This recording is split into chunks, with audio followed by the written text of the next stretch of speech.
लेकिन उसके बाद ईरान ने फिर डबल गेम खेलने की कोशिश की है।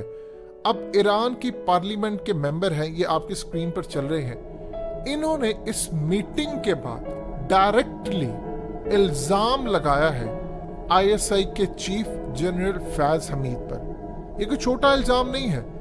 इन्होंने इल्जाम लगाया है कि आईएसआई के चीफ डायरेक्टली इन्वॉल्व हैं, खास तौर पर अफगानिस्तान के अंदर पंजशीर के मामले पर। उन्होंने कहा है कि ये लोग डायरेक्टली इन्वॉल्व थे, इन लोगों ने वहां पर हुकूमत बनाई। खास तौर पर जो अफगानिस्तान की नई कैबिनेट आई है, इन कैबिनेट के जो मेंबर्स हैं उनको चूज करने में आईएसआई के चीफ का हाथ था, वो इसीलिए काबुल गए।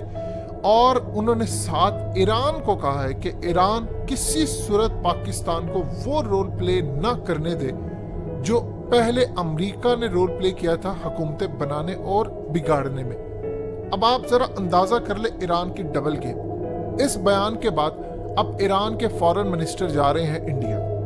देखिए, आईएसआई चीफ ने जो वहां पर बातचीत की, उस वक्त तो ईरान के चीफ और सब ने हाँ में हाँ मिलाई, ठीक है ये मामला है वैसा है। और जब चीफ बात करते हैं तो वो ऐसा नहीं है सियासतदान की तरह। मिसाल के तौर पर आप किसी वजीर से मुलाकात करते हैं, आपको पता सब होता है कि हुकूमत आपकी क्या कर रही है, लेकिन कोई सवाल ऐसा पूछ लेते तो कहते हैं कि ठीक है, हम अपनी मुतलका डिपार्टमेंट से पूछकर इस बारे में आपको मजीद आगाह करेंगे। ऐसा नहीं है, चीफ के पास सारी रिपोर्ट्स होती है, कौन कहाँ पर क्या करे, किसी क्या मुदाखलत है। इसके बाद जब ये बयान आता है ईरान की जानिब से, तो ईरान एक काम करता है कि पूरी दुनिया के अंदर एक नया खेल शुरू करता है।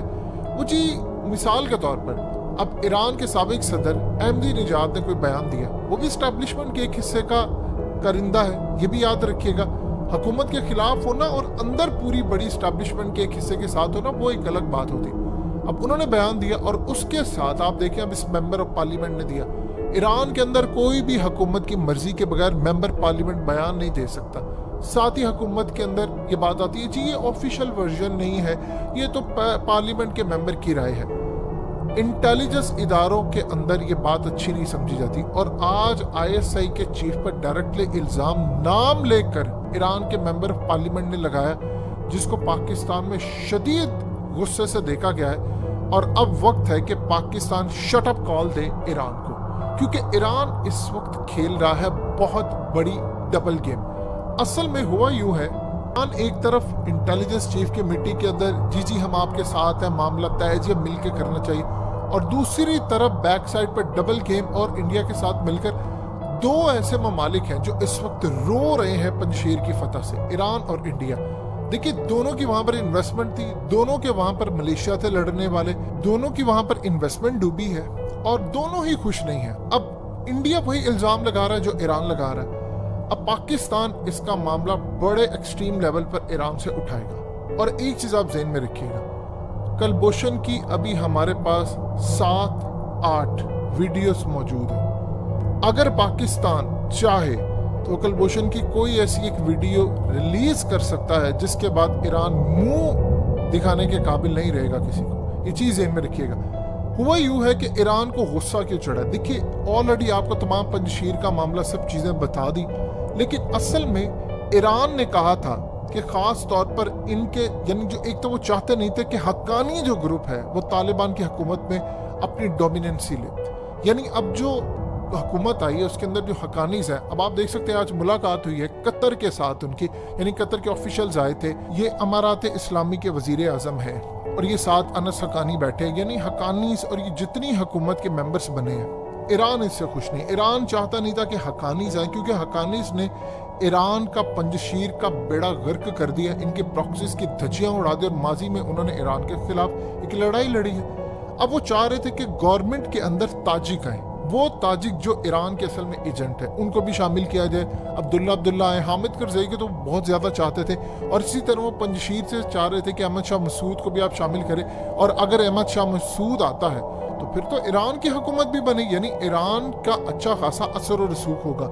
ये इसी तरह ही है जिस तरह आप किसी नवाज शरीफ जरदारी को भी साथ शामिल कर लें, यानी मोदी साथ अपने राहुल गांधी को भी शामिल कर लें। उसके बाद उन्होंने कहा कि अब्दुल्ला और हामिद करज़ई को हर सूरत शामिल करना चाहिए क्योंकि वो ईरान के करीब है।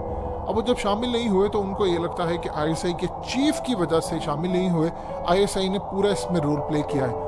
इमरान खान ने असल में काम ये किया कि मोहम्मद बिन सलमान को फ़ोन किया, क्राउन प्रिंस को फ़ोन किया। एक तो उन्होंने कहा कि आप एड दें अफगानिस्तान को, और उनको तैयार किया कि आपको नई अफगान हुकूमत को तस्लीम करना है। उन्होंने नीम रजामंदी जाहिर की।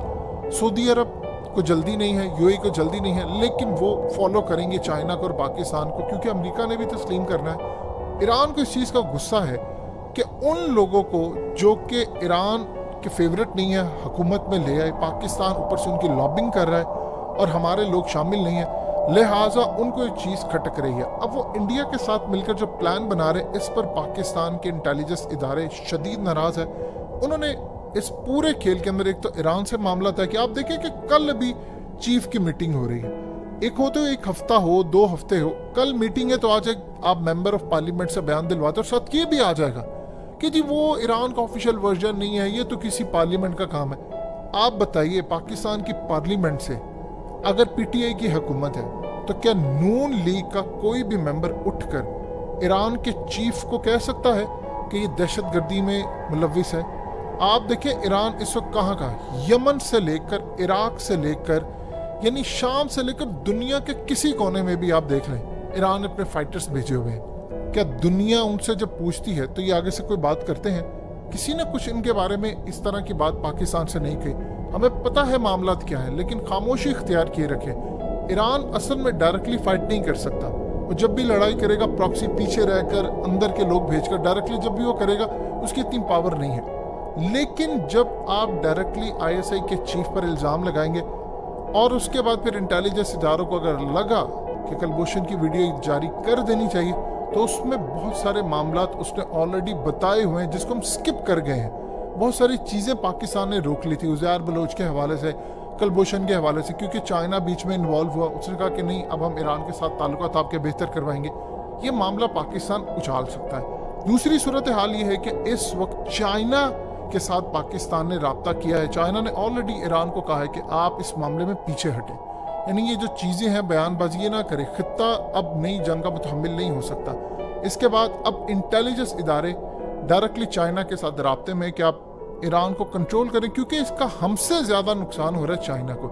एक अब नई लड़ाई जन्म ले रहे हैं और इंडिया चाइना के मुखालिफ है। सो आने वाले वक्त में ईरान की अब रस्सी दराज करने का वक्त है।